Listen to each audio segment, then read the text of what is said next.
Hello, this is Mr. Chabry. Last time we got ourselves a nice Haunter that's going to be a part of our team for the rest of the game.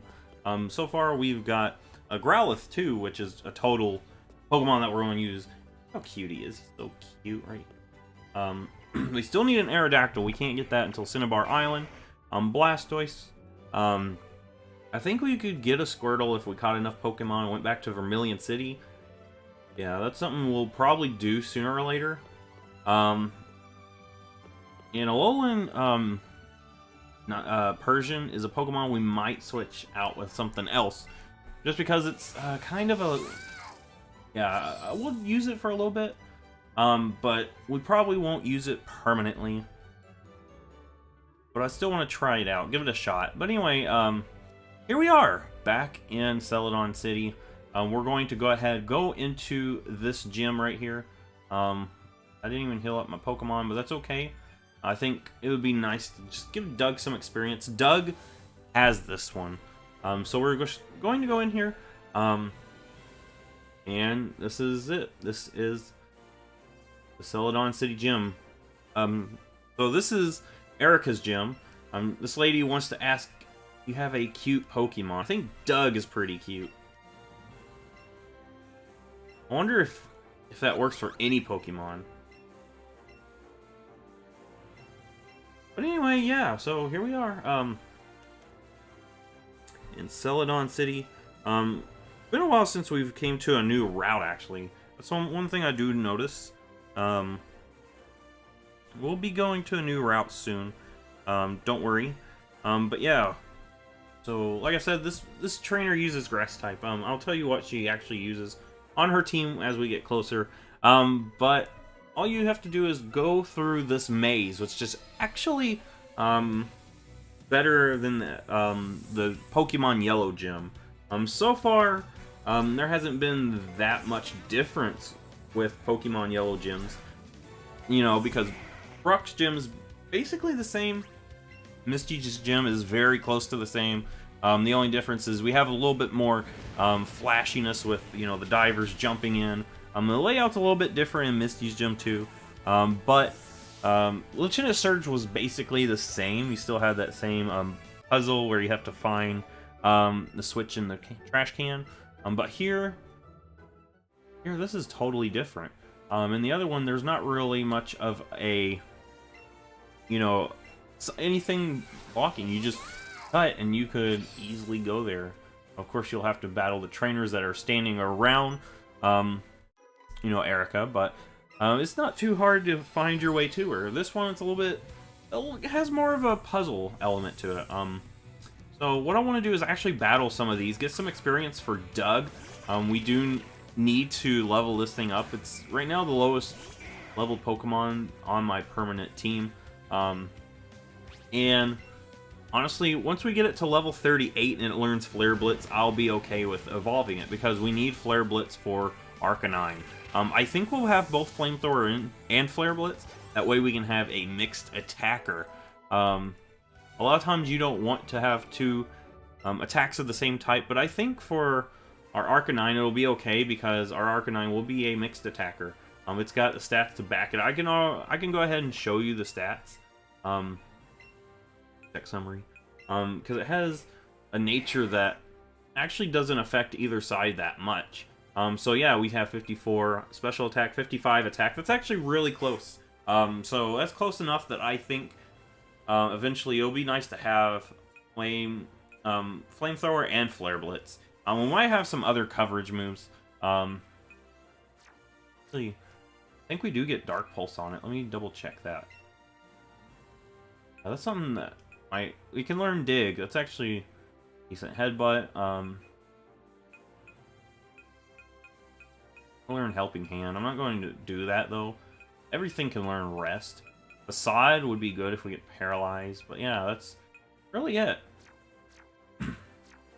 What we'll do is actually just go ahead and battle this person. We're going to get as much experience as we can. Off screen, actually did go back to Rock Tunnel and the route in between Celadon and Lavender Town, and I battled all the trainers there. So that way, we went ahead and got all that experience. most of it was for Haunter, so Haunter will be caught up. But Haunter was pretty close, so I put some on Doug too. That's why Doug's here. Pretty close to the level of all my other mons. So this is actually a perfect place to level up Doug as well. Perfect place for that. We're going to try to get as much experience as we can. And sometime I do need to catch more Pokemon off screen. Let's see how much we even have. 41. We got that Bulbasaur. No, we didn't even get Bulbasaur. We need to go back and get those gift Pokemon sometime. I think 50 was the number for the Charmander. It would just be nice to get Charmander. 60 is the number for Squirtle. Sometime we need to just catch some Pokemon. At least get 60 Pokemon. That way we can have a Squirtle, and if that's not the Squirtle we use, then we'll find a better Squirtle. But we just want a Squirtle. We really need a Squirtle. So we just flamethrower everything. Nothing really wants to take a flamethrower here. Crunch might come in handy because there's a few executes that I'm seeing here too. So it would be nice just to get some knockouts here, get some experience. Doug's already almost up to par. You know, it'll be even more OP once we evolve it. Really, I think that's the only thing that's holding it back stat-wise, is that it is a first evolution. But once we get Flare Blitz, I'll be okay with evolving it. I really want Flare Blitz for it first, though. But anyway, I think that leads all the way back. So we'll just go this direction. And it gives us a nice view. I like how the camera works in this gym. I was confused for a second. Yeah, but I do like how this gym works. It actually reminds me of the grass type gym from Pokemon X and Y. How it's basically like a maze. That's actually what it's bringing memories of. Actually, I think the grass type gym in Sinnoh, in Diamond Pearl, was a maze too.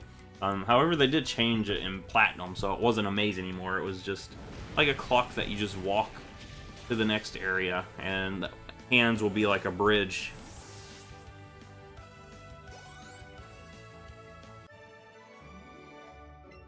But anyway, I mean,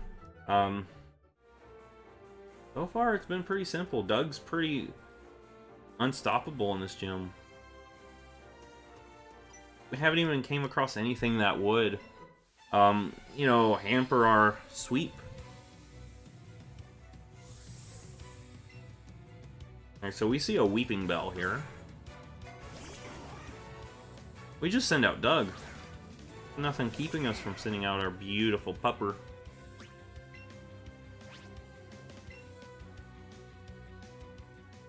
Go ahead, Flamethrower.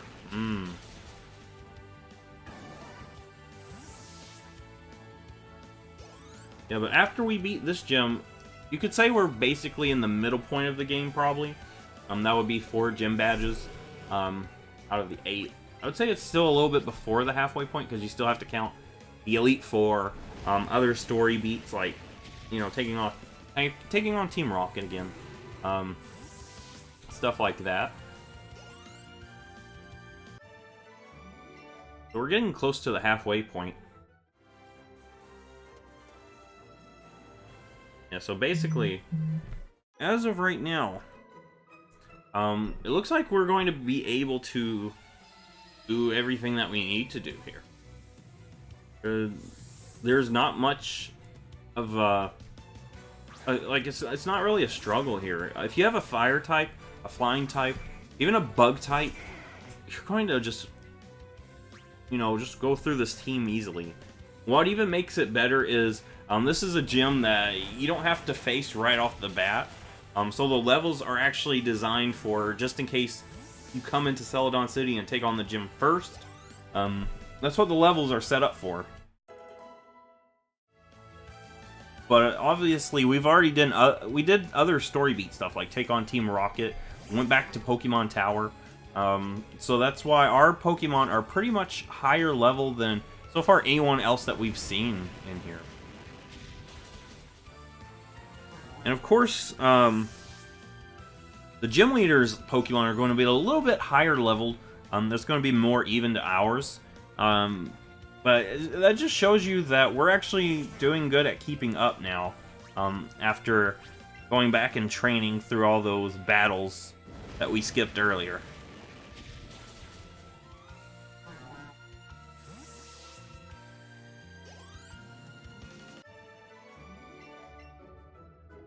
And eventually we do need to evolve Gengar. If it's like Yellow, you evolve it by trading it, so what you need to do if you want to evolve your Haunter into a Gengar is you have to have a trustworthy friend.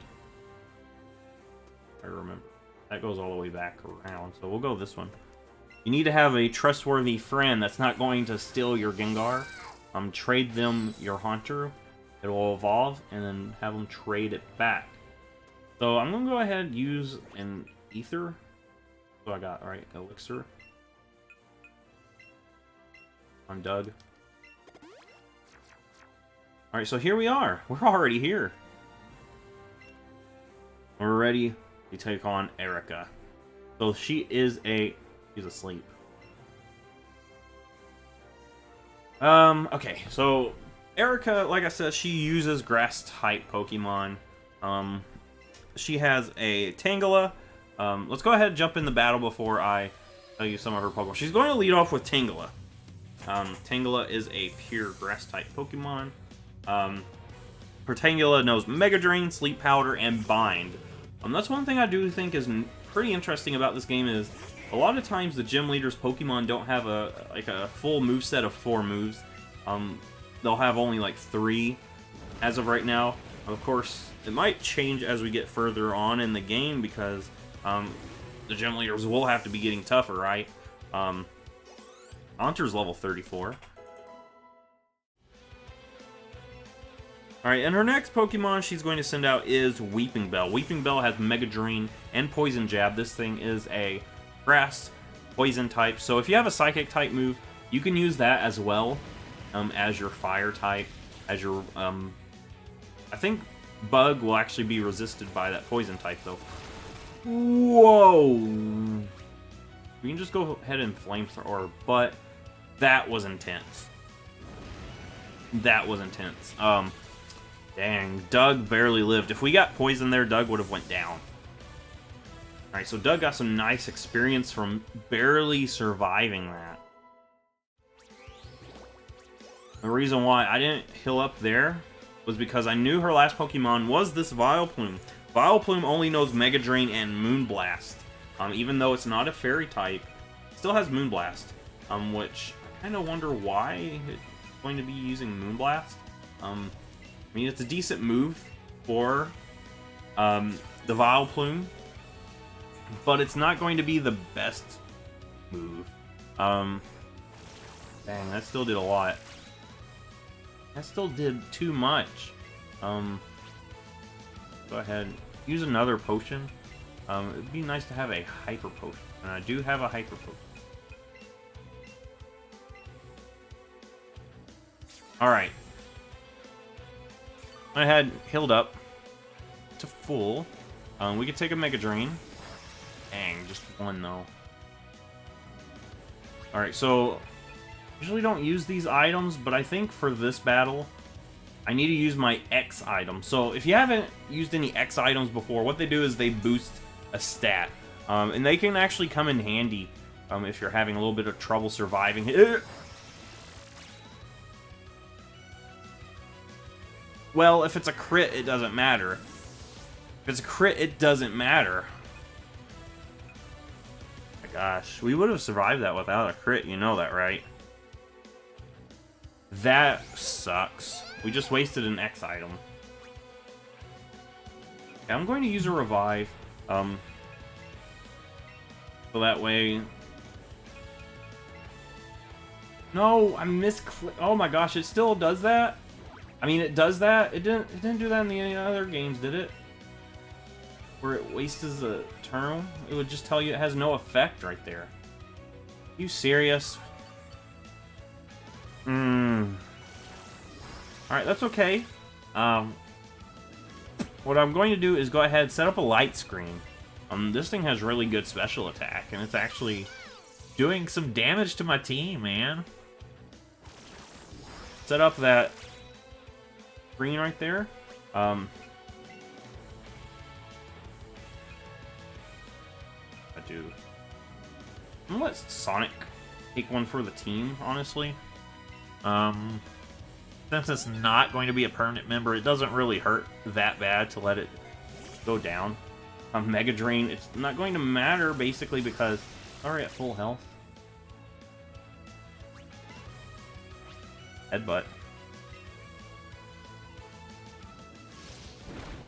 Alright, so, what do they do here? I'm going to go into Growlithe.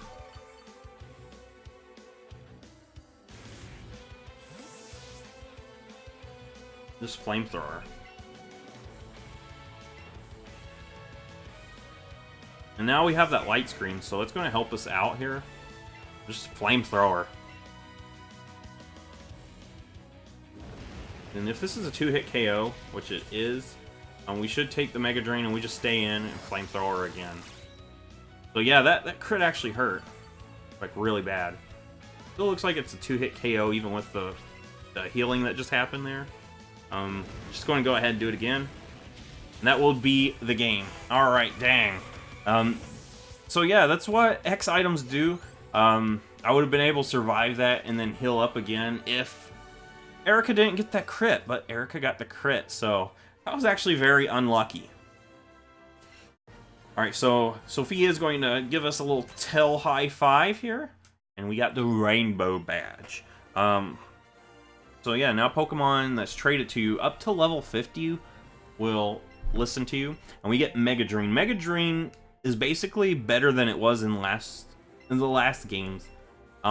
Usually Giga Drain was the stronger one, but they've changed it where Mega Drain is as strong as Giga Drain used to be. Thing is, Giga Drain's not in this game, I don't think. That's what I've actually heard, which is actually kind of weird. But I think it would be nice if they did bring Giga Drain back as a slightly stronger move. So that's going to mean grass types are going to have a little bit more impact in the meta games. Not only that, you know, a strong self-healing grass type move is going to make it where certain Pokemon even do better, like Roserade. Imagine Roserade with a 90 base power Giga Drain. That's going to be like a moveset. That would actually, I would say that would be more useful than even bringing Leaf Storm.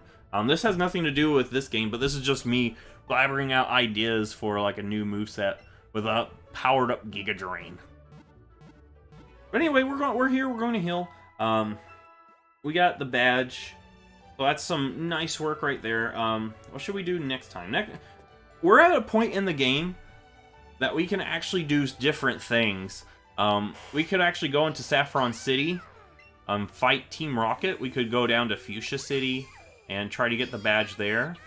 Check out, you know, all the things to do in Fuchsia City. We could actually go into like some of the other routes and battle there.